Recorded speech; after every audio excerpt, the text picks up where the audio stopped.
morning. How are you? Morning to everyone else. We're going to go ahead and get started a little bit. We got a surprise guest, so yay. Give us a second to get all on board.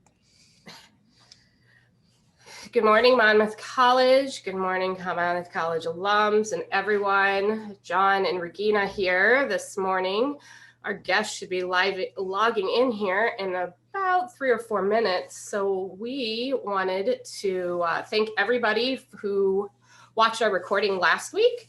It was exciting. We had lots of likes and lots of follows. And so this is our first attempt at going live for two relatively tech-savvy people. It's been a little bit of a curve this morning, but I think we finally got it figured out with some assistance from Ryan Doyle, thank you very much, and Emily Renwick for coming into our rescue. So before our guest logs in, one of the things that we wanted to discuss this morning was Black History Month, February 1st. Happy Black History Month to everybody. Hey.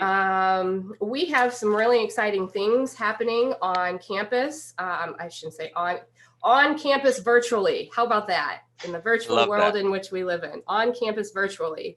So one of the things that is happening tomorrow is brought to us by our friends in development. A big shout out to Jennifer Armstrong for getting everything set up with this, and Jordan Sherpy. We have Raymond Doswell, who will be our guest here in a little bit. He is an MC alum, and he is the curator for the Negro Baseball League in Kansas City, Missouri. As a baseball fan, I think this is absolutely amazing, and I'm proud to call him a fellow Scot. And so he, tomorrow night, is going to be doing a virtual tour of the museum. So you can go to the development page, and if you've not registered for that already, I would encourage you to do so. So again, excited to have Raymond on here shortly to talk to us a little bit. But that tour is going to be pretty awesome. So that kicks off our Black History Month events. And again, thank you to our friends in development. This is part of our MENA initiatives, Monmouth Intercultural Networks of Alum. It is our intent and very intentional intent and intentions to continue to bring our POC alums into the spotlight so they can assist us with campus efforts and help to share their alum wisdom and their experiences on campus. As an MC alum, I think that this is an invaluable resource for our students and myself to know that network is out there. So to go on to a few other things that we are having happening during Black History Month, on the 18th of February, we are doing our MLK series. Normally we have our MLK convocation, but since we came back to campus a week later than normal this year, because of COVID, we are doing a conference series, and that conference series begins on February the 18th. We have two workshops that are happening then. One of them, the first one, is from 3 to 4:30. And again, all this stuff will be on the IC Life page. You can find it there. And it will be sent via email on campus and externally as well. But on February 18th from 3 to 4:30, we have our very own Petra Kuppinger. She will be talking on what is environmental racism. We're excited to have her. And then on the same day, February the 18th, in the evening from 7 to 8:30, we have our very own, John, you wanna give a shout out to your wife? Sure. Yes, our very own Dr. Sarah Shopper coming in to talk about some very important topics on listening. Awesome. And we're excited. I'm excited to work with Sarah this semester on a few other initiatives. And then on February 18th or February 25th, we have our keynote. And our keynote is the Dr. Eddie Moore. He is the founder of the White Privilege Conference. And he will be presenting, not in my school, how the history of white supremacy can undermine the best of intentions on college campuses. So we're excited to have Dr. Moore join us. He is a friend of mine, and I had the pleasure of sitting in a full-day workshop with him in 2019 at the National Conference for Race and Ethnicity. He is wonderful, and he is passionate about his work, and so we are excited to have him. And then on Saturday, February 20th, we will be hosting our Men of Color retreat again. This year, I am co-sponsoring that retreat virtually with Bradley's Office of Diversity and Inclusion, Cornell College's Office of Intercultural Life, WIU's Center for Multicultural WIU's Multicultural Center. Bryant Smith will be our facilitator for the men's retreat again on February 20th. It will go from 9:30 to 12:30, and those registrations will become live and active today as well. So we are excited to have a full bill of events. Wow. So, and there are a couple other things that I know that are happening, and we will make sure that all of that gets on. So our guest is in the waiting room, so we're going to let him in. And yeah, I'm excited to have a lot of those actually events. Those are really fun. Yeah, I am too. I'm looking forward to the retreat. I'm looking forward to tomorrow night. I can't wait to be able to go to the museum live at some point. I know my family and I have talked about this. Good morning. Morning. Hello. How are you? We are well. How are you, sir? I'm okay. Hold on a second. All right. Yeah, I'm good. All right. Well, Raymond, I'm Regina. This is our first official encounter and meeting. I am our Director for Multicultural Student Services here at our alma mater. I am an MC grad, just as you. I've heard lots of great things about you from Coach Haynes, and I am super stoked that you are with us today. I'm a huge baseball fan, that's putting it mildly. John gives that is absolutely putting it mildly. Oh my gosh. John gives me a hard time on a pretty regular basis for my my love of baseball and sports. So I'll let John introduce himself. Great. Well, hi, Raymond. Nice to meet you. John Salazar, Associate Dean of Students and Director of Residence Life here on campus. I'm over housing, residence life, and conduct. So it is a pleasure to meet with you, sir. Hearing about the great stuff you're doing, and I'm also hopefully looking forward to seeing this virtual tour, or this thing that's going on. I'm excited about that. Well, good. Excited to present it, and looking forward to it. So so with you on this morning, we thought we just kind of went through some of the things that we're doing for Black History Month. And so I thought that you could maybe tell us a little bit about your journey here this morning while you were on campus here at Monmouth College, what your undergrad was, and kind of your pathway to how you got to where you are. Okay, well, there's something small like that. Well, it was an interesting journey to come to Monmouth. I'm a native of St. Louis and was in East St. Louis at the time. Finishing high school, the college had made a very concerted effort to recruit minority students at the time. So there's a big emphasis on St. Louis and Chicago in particular. The year before, there were a number of my classmates that were ahead of me who were recruited to the college, and in many ways paved the way for me and my sister, Regina, who also attended Monmouth at the time. She's my twin sister, as a matter of fact. So that's awesome.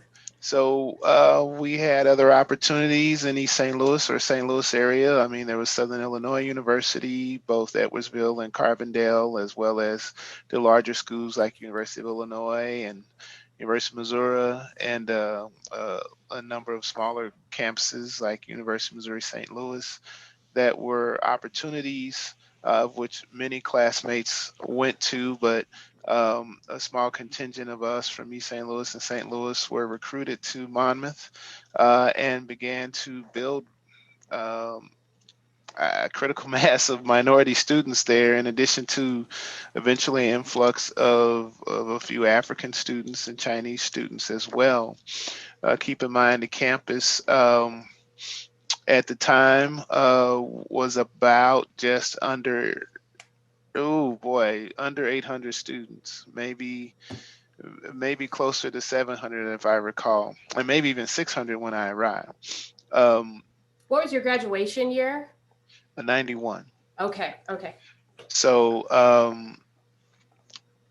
and then soon after that, more students from the urban areas came as well after that. So we were growing in that 3 to 4 year stretch of having a really diverse campus at the time. I think for myself, it was great. I felt nurtured among my professors and having folks who were from home especially was good, but then meeting very interesting people from other parts of the region was also helpful. I think we became a very relatively close knit family, and we're like families. We always had little internal squabbles and things like that, but we kind of knew to some degree that we wanted to be outgoing, and we were able to get involved in the campus. I mean, I was an RA at one point. We also Hey, had yes, Dean Condon, Shout out to Jackie. who was very popular then among the students. I came in when President Haywood was the leader at the time. Um, and so we were all able to get involved in student government and many activities as much as we could. I was also in wind ensemble and the jazz band and Sound of Five. Oh, there you go. Ultimately, because I'm an amateur saxophone player. I'm a little rusty, but those were good times. Got a chance to travel with the bands and things like that often. Um, and some got involved in fraternities, sororities, and things like that. So, but we were insular group to some degree, protective of each other. One of the big groups, the main group that we all were part of was the Black Action Affairs Council. And at one point, I was one of the leaders there on the executive council of that. Um, and we were very vocal too about things that we didn't like and things that were happening. I won't say that we endured a lot of racial incidents per se, but there were some, and some were major during our time there. Uh, to the point where there were opportunities for civil disobedience and voicing our opinions against those things. Um, we did the best we could. And of course, college life isn't easy for everyone, and especially in a small town when you're used to being in a big city and having diverse environments. But we made it through. I do credit a lot of the faculty, especially, who were, for the most part, very supportive and very nurturing, as I said earlier. For me, especially at the time when your predecessors, Andrea Scott, was starting up the program in terms of student diversity and things like that. And she was married to Professor Edward Scott, who was in philosophy, and they had just come to the campus a little while before that and helped nurture that. But people like Steve Bubin and Iris Malinsky, especially for me, were very special professors at the time. Ira, he is. I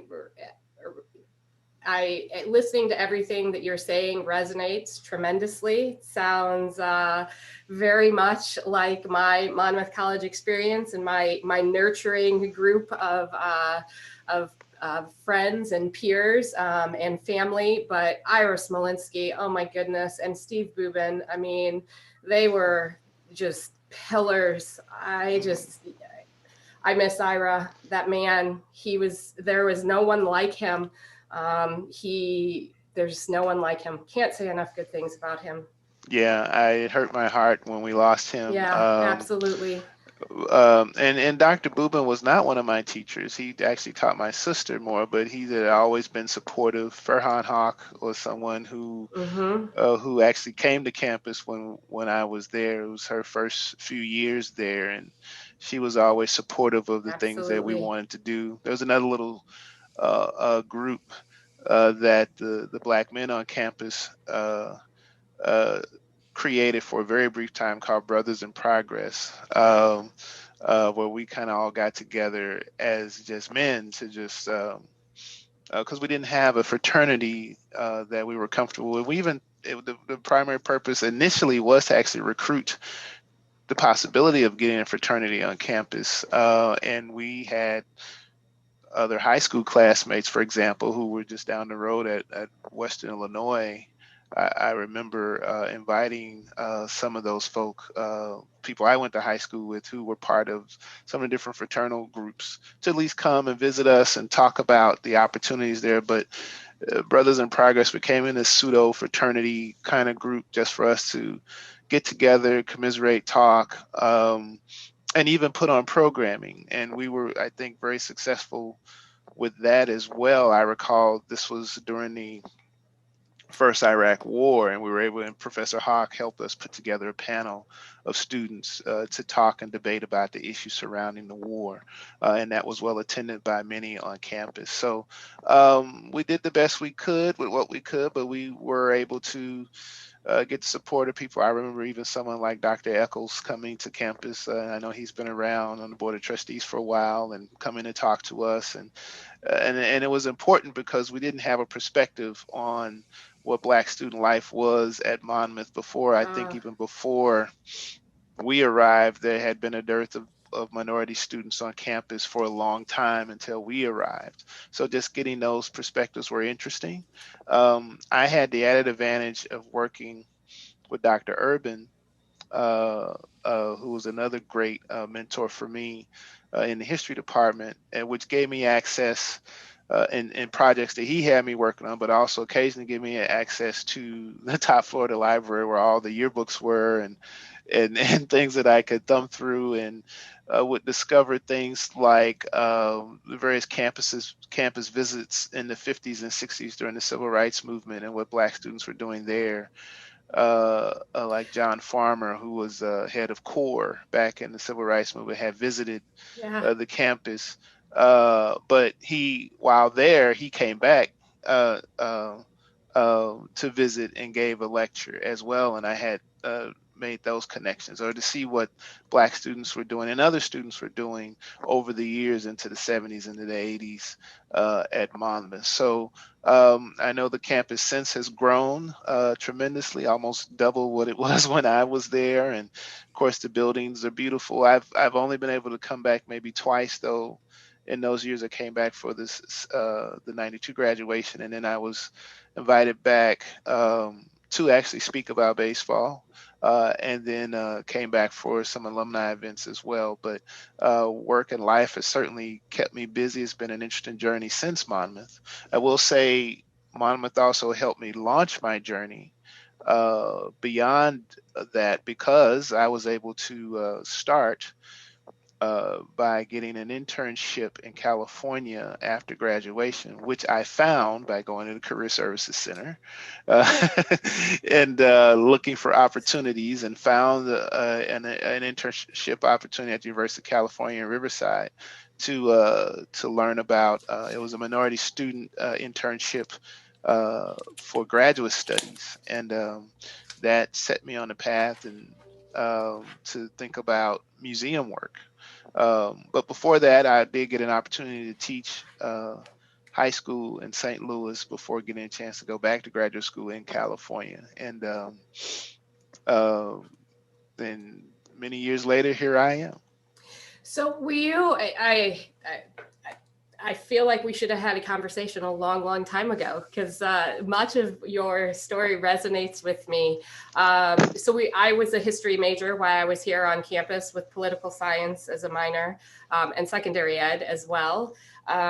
So were you a history major while here on campus, or what was your undergrad work? Yeah, it was history and studied education as well. So at the time, that would have been Dr. Arnold, God bless him. Dr. Sorensen, and Yeah. I know I've had a wonderful opportunity to actually see Dr. Arnold. I know he's moved all over the country now. When he moved up to Wisconsin and became president of Silver Lake, he invited me up and I spoke there. And he was very kind to welcome me to his home. I know he's had since moved to California. Um, but yeah, being in the education program, training to be a teacher, that was my passion at the time. I had very good, nurturing social studies teachers in junior high and high school, and that's the path I decided I wanted to go. And so it was no different at Monmouth. I thought I got great support for that, and opportunities to do the student teaching and everything else. Although things initially went in a some slightly different direction, but ultimately I became a teacher as a result. And again, having opportunity to do extracurricular activities occasionally, working for the school newspaper and those groups that I mentioned, as well as being an RA. Had great support of another classmate, Carlos Smith. Carlos. And Dr. Smith was the head RA at Cleveland Hall when I was there, but we were longtime friends. So it was just great experience to get those opportunities to be in leadership and to be in charge, and the small college allowed for those opportunities. Absolutely. It's funny that you mentioned about the Black experience on campus, and not really knowing who had come before you, and going through and digging through the archives and all of that and looking. I remember when myself and a few of my classmates discovered that Carlos Smith existed and Black Action Affairs Council. We were like, what is this? And who are these people? And we've never, there were Black and brown people on Monmouth College campus before us. I mean, it was like a kid in a candy store. I mean, we soaked it all in. And I remember the first time as an undergrad meeting Carlos, and he just, again, all of the people that you have named off thus far are probably, quite honestly, part of the reason that I stayed and graduated from here as well. Dean Arnold and Dr. Sorensen, just, class act men, and Dr. Urban, he and I'm going to be honest, had kind of a love-hate relationship in undergrad. Stacy Cordery, I'm not sure if you had a chance to meet her when. Yeah, she came after, but she was, but I've had a chance to interact with her and her husband as well. Yeah. They're the ones who invited me back to campus to lecture. Awesome. Yeah. Stacy was my advisor, and Simon taught Illinois history, and I had a few other classes with him. But Stacy and I have remained close all these years. And so I don't know if you've seen it. This is one of those like humbling moments. The new Diversity, Equity, and Inclusion Fund that Development has established is the Champion Miller Fund. And Champion. Tell him why. Don't be shy, Regina. Well, tell him why, because this is a history guy. I read a little bit about this. So. Yes. Yeah, well, so in my historiography class, you know how Dr. Urban was. He just my husband is also a history major, and he was a graduate from here. And, Dr. Urban just kind of always threw out the topics, right? And so he, like usual, threw out the topics. I'm like, I cannot write a research project on anything that he has just thrown out here. And so, such as yourself, I was super active in our BA Black Actions Affairs Council, turned into CEA, Cultural Coalition for Ethnic Awareness, because between your time and my time, our numbers did dwindle a little bit. And so it was an encompassing group, because we had, Latino, Hispanic students. And so we were Coalition for Ethnic Awareness. So I was president of that for a while and made my way through. So I went to Dr. Urban. I was like, I seriously cannot write on any of the topics that you just gave. And so is there any flexibility? And how rigid sometimes he could probably be. And so Stacy Cordery encouraged me. And so I presented the idea to do my historiography on the history of underrepresented students at Monmouth College. And he bought it. And I'm not going to lie, that paper about kicked my butt, because the archives were not in any semblance. They were not in order. They don't look like they did today. There were just stacks and boxes of stuff everywhere. It was the first time I walked in there, I was a little overwhelmed. I spent hours and weeks going through. I had a classmate. After about 10 days of doing research, I went into Stacy's class, and I'm like, oh my God, I have bitten off more than I can chew. There is no way that I'm going to be able to write this paper. And she's like, no, Regina, you'll be fine. Just, map out what you want to look for and all of those things. And I had a classmate who was a year younger than me in her class, and I sat down next to him. And he's like, what are you talking about? And I said, oh my God, the archives are a nightmare. I can't go in there. It seriously gave me anxiety. There's just stuff stacked everywhere. And he's like, is it for your historiography paper? And I was like, yes. He's like, I'll come help you. I'm like, are you kidding me? So my friend Aaron Kluka, he is in New Zealand now. And he spent countless hours with me scrubbing the archives to put the paper together. And at that time, I found I had to go to the genealogy room, right? Because a lot of the early students had relationships in the community. And that's how I found Champion. And so the Moffat journals were a huge source of a lot of the information I found. And then, several of the ledgers in town had remnants of him, and his work with the church and all of that. And so then once, as I started decoding some of the things in the community, I was able to go back in the archives and find some of the information that I needed about him. So I think it's a pretty amazing story. I'm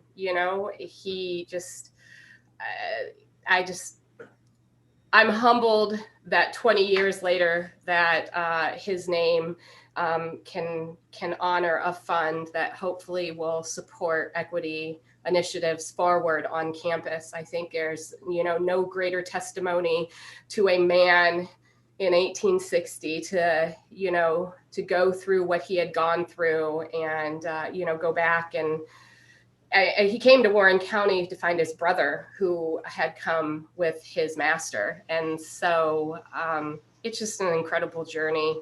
And one of those things, who would have thought, right? Yeah. I had a similar experience, not as groundbreaking as yours, but and Ira was helpful in that. I mean, the Brooks family's there, Mm-hmm. and they get written about a lot, or talked about a lot. But I had an opportunity to interview them, some of them, some of the oldest members of the family, for just a paper that was part of a student conference presentation that would end up at the University of Chicago. And so I was able to I wrote a paper, and just based on just the interviews I did with them. It was fairly well received. I didn't think I really knew what I was doing, but, but the opportunity was there. It was part of the ACM colleges to get students to just kind of think about research. And it was a great experience to be able to go to Chicago. I had been before that, just as a young person, but just being on the university campus and being in that environment, and he was supportive, and the Scots were supportive of just making the trip up there and doing that. So it was great to be able to do that, and then just to connect that to the town and to the history, because I'm sure a lot of the students on campus, even though maybe they had heard about the Brookses in particular or others, but never got to see them or never got to connect with them, and certainly weren't necessarily interested in the history of town, but just to know that that was there, I think it was interesting for me and important for me and gave me a deeper connection to Monmouth in general. Yeah, the Brooks brothers are. Yeah, I don't know if you saw Chris just recently passed last week.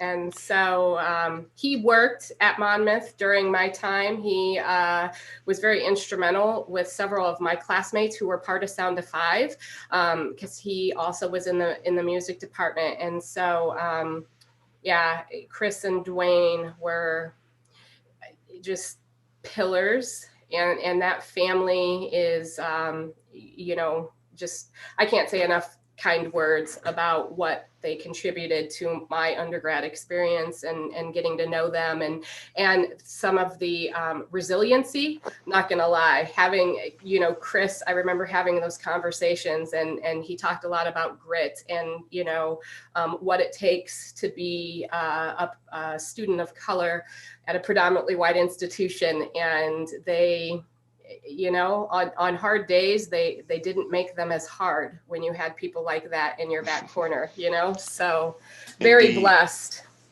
So I know that John was going to check our Facebook Live to see if we had any questions. Not at this point. We don't have anybody asking questions, but we have about 10 people watching. So I'm really thank you for joining us. Joining in. Initial, start of this. I'm really appreciative. So I know that you are on a timeline, and I am going to tune in tomorrow night to the baseball, your baseball tour. I know my husband and I talked about, at some point here, as we go south a lot. We have two boys that play travel baseball, and our oldest, we helped start a local travel baseball organization. And so he's been playing since he was 7, and he is a sophomore in high school now. And so we are huge, as like I said, John gives me a hard time. We're huge baseball people. Love the Cardinals, not Cubs fans, even though we live in Illinois. We are Cardinals fans. Well, it's the only fan to be, actually. Yeah. Both my boys. Well, my oldest, when we asked him, we're like, what baseball number do you want to wear? He said number 5. And we're like, oh, so he has worn number 5. He is a huge Albert Pujols fan. And so he has worn that number every year since he was 7. Well, can I tell you a quick Pujols story? Oh, yes, please. So, Albert has been to the museum a number of times, and as a Cardinal fan, I didn't ever geeked out over him. The only Cardinal I ever geeked out over was Lou Brock, because he was my childhood idol. But Albert actually, he has ties here because this is where he went to junior college and played his early baseball here after coming from the Dominican. And went to Maple Woods College here, and it's really where he was discovered, if you would, but still was drafted pretty low, kind of a Mike Piazza kind of low when you compare it to his talent. But he was here, so he had a home here too, and family ties here. So he, whenever in town with St. Louis, at least, he would come back and would stop in at the museum. So I've had a chance to talk to him a few times. But one time we were walking around the museum, he came, and there happened to be, and it was late in the day, and there was another family. There weren't many people in at the time. There was another family in the museum as we were ending the tour. And the family was on our large exhibit area called the Field of Legends, and they had a little boy with them. And as luck would have it, that kid is wearing an Albert Pujols jersey. Oh my goodness! And then he turns around and sees Albert Pujols, and this is his favorite player. And so as I'm finishing the tour, Albert notices the jersey as well and goes up, shakes his hand, and signs that jersey right on that kid's back. And we're able to get a picture of them together. I was like, this is fantastic. And this happens. These things happen here at the museum. We're fortunate that there's a lot of interest in the museum, and obviously to have ball players come through is always exciting. But you never know who's going to walk through the door here, because folks are really interested in the broad history of the leagues and what it means to the community. And yeah, I tease Cub fans in particular a lot, but the Cubs play a very, very important role in this history. Yeah. At least in terms of what happens after the Negro League. You see, we just did a program on Ernie Banks, and I have this wonderful little poster of him. And I got a chance to spend time with him, and he's a very interesting man, maybe a little aloof in public and always jovial, but very serious person. Had the honor of doing an oral history with him. And the Chicago area is extremely important to this history, and really one of the bedrock areas of understanding what was happening with Black baseball. That's so cool. My husband is a sports fanatic, and so I started rattling off some of the names when I put the connection together that we had you as an alum. Again, terrible that I did not know that, and so I was on the page, the museum page, and I started going through some of the different teams. And here is my husband like rattling off all of this history about, the transitions from teams to teams to teams, and who was this and who was that. I'm like, how do you know all of this stuff? But that's, that's an amazing Pujols story. We pray that he retires a Cardinal. Well, it doesn't look that way, because he signed, as part of that contract with Los Angeles, an extended services contract after that. So technically, he's supposed to retire as a Los Angeles Angel. Yes, yeah. Well, and his teammate is my son's other favorite player. So it's if CJ doesn't wear 5, he's picked up relief for a couple of teams, and so he'll throw on 27. So, he keeps it in the family, I guess. Well, yeah. And I hadn't met Mr. Trout, but he is a great player, and often draws comparisons to many of the greats of Major League Baseball from the past. And of course, there's this lineage of great players, especially after Jackie Robinson, that really helped to, change baseball, but change society. But it's just amazing to think about the impact of some of these players have had on the culture as a whole and on the community. I'm often surprised. Like I said, obviously there are noteworthy people that come to the museum, but it's always interesting to see, for example, like this couple come in with their little baby girl. She's 3 years old, kind of running around a little bit, and they come to the museum. It happens to be a white couple, and I say hi to the little girl, and she says hi back, and I said, "What's her name?" And they said, "Her name is Satchel."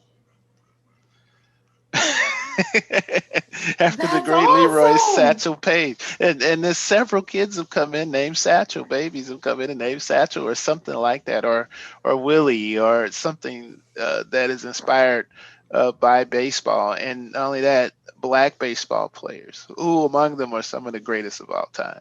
It's amazing. It is. When you look at the contribution and like you said, in the lineage, I just think it's hard not to love the game. One of my Christmas presents was a sweatshirt, and it has across the front, it says "For the love of the game." And I can't wait for warm weather. Indeed. Spring is coming, and so that means baseball, and I look forward to it. Absolutely. Well, Raymond, thank you. We don't want to take any more of your time, but God bless you, and thank you for sharing your We're all Monmouth College. We're all done. Oh Well, no. no. I do. Tell us more. Is there anything else that you want to? Yeah, Well, please plug what you're going to be Yeah, talking plug about. tomorrow night. Okay, so yeah, I'm going to talk about Black baseball and Black history. We'll weave in images of the museum. We're like everyone trying to navigate this virtual world. And normally in February, I'm on the road going just about everywhere talking about Negro Leagues history, but of course we all have to stay at home now. So we've just modified some of our presentations to add images of the museum, contextualize that with the history of African Americans and of baseball, and incorporate some of the art that we have collected at the museum as well. And I'll narrate some slides with the images and take people on a journey through what is essentially, I guess, the 1860s to the 1960s, that 100 years of American history, which encompasses an understanding of Black baseball and its connection really to the Great Migration, because that's really essentially what this story is. It's part of the Great Migration story for African Americans. But also just note that, in 2020 was the 100th anniversary of the founding of the Negro Absolutely. National League, which was the first successful all-Black league. There were attempts before that, but in 1920 was the first successful league. So we just came off of that official anniversary. Of course, a number of things we wanted to do, we couldn't because of COVID, and we'll try to pick up some of those things this year anyway. But we want to mark that occasion as well, and hopefully folks will find it interesting. I'll try to keep it entertaining and light. And then of course there's all kinds of news that has come out over the last several months about the connections in Negro Leagues to Major League Baseball, the statistical records, and then of course we've had a number of losses among famous African American ball players who benefited from the Negro League. So we're happy to hopefully take questions and give enough time for folks to chime in and have a good conversation afterwards. Nice. So who is your favorite? Everybody asks that question. Sorry. You mean favorite Negro League player or Yes, favorite baseball both, player? Okay. both. Well, my all-time favorite baseball player was Lou Brock. So, again, heartache this year after losing him. And again, had a good deal of had some opportunities to spend time with him and his wife Jackie over the years as he was mentored by the great Buck O'Neill, who was our chairman for many years. And so he gave me the try not to give a Klimt talking about this, because he gave me the great honor one day of, hey, he was here at the museum, and which I didn't know he was going to be here that morning. He was talking to a group because he was diabetic, and I have blood sugar issues too, and so I was just kind of following him. But he was talking to some doctors. As a matter of fact, it was something that breakfast that someone had set up, and I said hello to him, and then he gave me the great honor of saying, I know I'm here always taking pictures, but I don't ever recall taking a picture with you, and I want you to take a picture with me. And I was floored. Awesome. And he invited me to take a snapshot and someone took it on my phone, and that's something that I treasure from him a lot. So, and he was an outstanding man. I do remember asking him that day, and this leads to the other part of the question. I had been doing some research on Jackie Robinson, and I asked him, had Jackie Robinson stealing home, and he said he'd never stole home. Lou Brock said he'd never stolen home, which I find shocking. As base, considering he had close to 1,000 stolen bases, but he never stole home. And so Jackie Robinson is someone that I won't say is my favorite, but someone that I've spent a lot of time with because of that additional research and understanding him and the man and having a greater appreciation for the things that he's gone through. So I don't say that I have a favorite Negro League player, but there are some that intrigue me. And probably the one, if I can make another shameless plug, that intrigues me the most is Oscar Charleston. You may see over my shoulder, there's a book, Oscar Charleston. We will be doing a program with that author on Saturday, Jeremy Beer. And Charleston is probably one of the more underrated and unknown superstar baseball players of all time. He played center field. He's from Indianapolis. He actually predates the Negro Leagues a little bit in his career. Was a bit of a star before the official league started, and was considered probably the best black baseball player of his era. Also played in Latin America. They compared him to Ty Cobb, both in ability, as Cobb was one of the greatest players of all time, and in temperament, because Cobb was probably one of the meanest people of all time, and so was Charleston. um, when the great Buck O'Neill used to say that when young Willie Mays came up as a rookie player, it is Charleston who they compared him to. So, and many would say that Mays is the greatest of all time. So, how good was Oscar Charleston? Well, Yeah. folks can find out on Saturday when we talk to Jeremy Beer, and he's someone that intrigues me maybe more than other players in the Negro Leagues. Very, very cool. So did you play baseball growing up?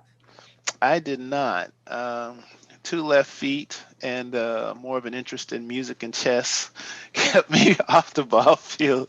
You grow up in East St. Louis, you're surrounded by kids who want to be athletes, and some of them are quite athletic, and many of them, there's a lineage there going back to Jackie Joyner Kersey, and even before that, of great athletes. So I thought about football in junior high school, went and watched one practice, saw a kid get creamed on the sidelines and said, "No, I'll stick with band." So, but I love baseball. When you grow up in St. Louis, you tend to love baseball, and I like to follow it as a fan. I don't even really consider myself a baseball historian. There are people who are much more interested in all the nuances of baseball, especially the statistics and all that, than I am. I have found it interesting. I'm an African American historian. I really study more music than I study baseball, but just love baseball. So just being able to marry this interest in sport and African American history has been important to me.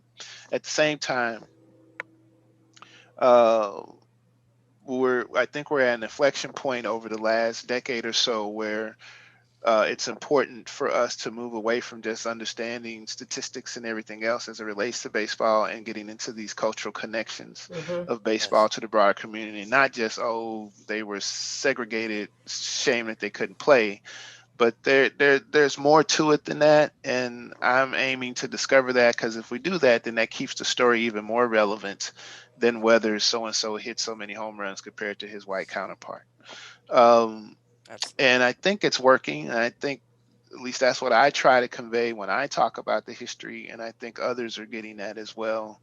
So we'll continue to encourage that among teachers and students to continue to look at it in that light as well. So again, it's very much a story of urban growth and connections between white and black, white and Latino, black and Latino, and black and Jewish connections as well. Lots of people, lots of interesting characters, lots of great stories. Not everyone is a hero. Not everyone is a villain. It's part of the American saga.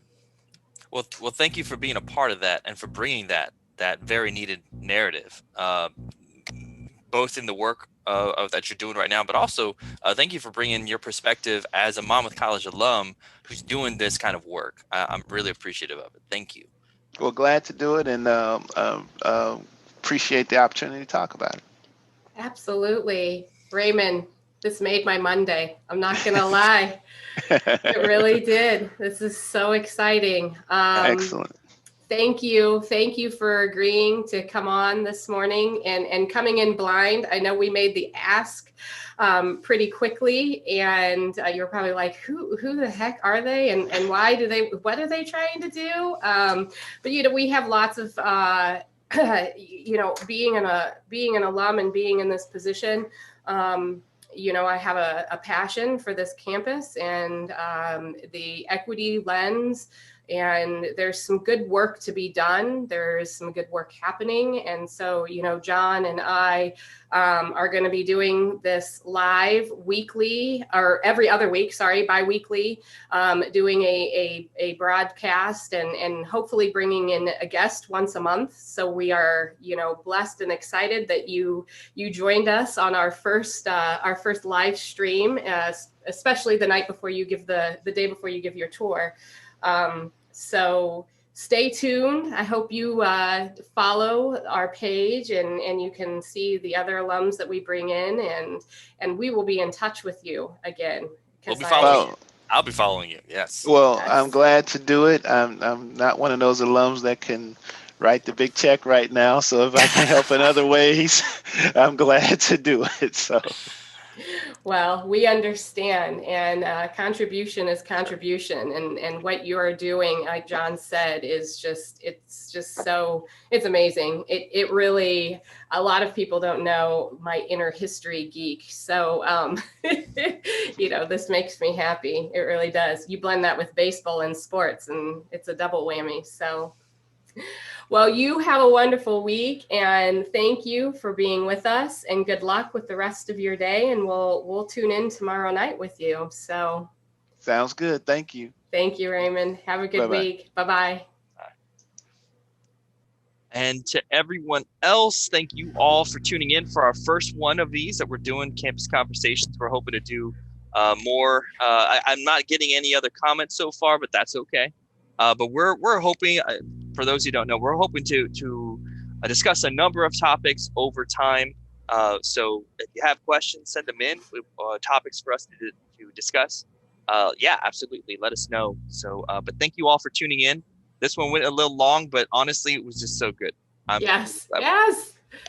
Yes, absolutely. Thanks, John. Thanks for everybody that followed this morning. And we hope that Black in Baseball intrigued you. The link to be able to register and do the museum will be up on the Facebook page, the Monmouth College Intercultural Life Facebook page by the end of the day, as well as our other Black History Month events. And we will see you, John. What's our next day? Wednesday mornings is when we're going to be doing this. And that is on I'm going to say it's going to be on the 17th is the next one. Yes, the 17th. And so just a recap really quick for our Black History Month events. Tomorrow night is the Black in Baseball. Again, that registration will be up. We have on the 18th, Petra and Dr. Schoper giving their workshops, environmental racism, and having conversations and dialogue are on the 18th at 3 and 7. And then we have Dr. Eddie Moore, who will be with us on the 25th of February at 7 p.m. Doing the Not in My School. And on February 20th, we will be doing our virtual Black Men's Retreat, hosted by Bryant Smith and co-sponsored by Bradley, Cornell, and Western, and Monmouth College. So look for those events on our page and get registered. And thank you, friends, for joining in with us this morning. We'll see you on Wednesday, the 17th at 9 a.m. Have a good week. Bye.